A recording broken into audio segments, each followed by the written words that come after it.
La Minute Canine avec Jimmy, éducateur canin comportementaliste. Bonjour à toutes et à tous, c'est Waf Waf. Je vous souhaite la bienvenue pour votre chronique hebdomadaire. Aujourd'hui, nous allons aborder un sujet sensible, la prévention de la morsure. Avant tout, je considère le chien comme un animal dont nous ne pouvons en aucun cas être sûrs à 100%. Mon premier conseil sera donc de ne jamais laisser un enfant seul avec un chien, même si tous deux se connaissent bien. C'est un fait, le chien qui mord outrepasse l'autorité de son maître. Mais ce n'est pas en disant ça que je vais vous aider à comprendre et à prévenir l'accident. Il est difficile de trouver des chiffres sur internet. En revanche, vous trouverez facilement des classements de races selon les risques de morsure. Pour moi, cela n'a aucun sens. Tout chien peut mordre. Mais pourquoi ? La peur, la douleur, la surprise, l'agacement. Finalement, les mêmes causes que celles qui entraînent un comportement agressif de notre part.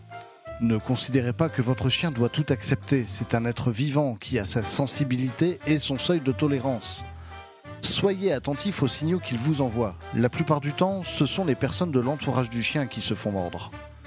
L'une des causes principales de morsure du maître est la tentative de séparation de chiens qui se battent.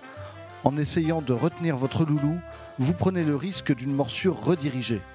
En effet, votre chien pense que vous essayez de le contraindre là où il a besoin de liberté pour se défendre, ou pour attaquer. Un des risques sur lesquels les maîtres essayent d'agir en premier, c'est l'approche de la gamelle, la crainte de voir un enfant se faire mordre pour avoir approché un chien qui était en train de manger. On pense souvent que prendre des croquettes dans la gamelle habitue le chien à être dérangé et limite les risques. Je vous propose l'inverse. Associez votre approche à une sensation positive, en ajoutant de la nourriture ou des friandises, couenne de jambon, croûte de fromage. Ainsi, le chien vous laissera approcher avec grand plaisir.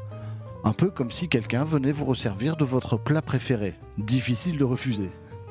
Allez, bon appétit à toutes et à tous. Je vous propose de nous retrouver la semaine prochaine pour de nouvelles aventures. En attendant, vous pouvez consulter ma page Facebook jimmy.educateur.canin. Et d'ici là, bonne balade et waf waf!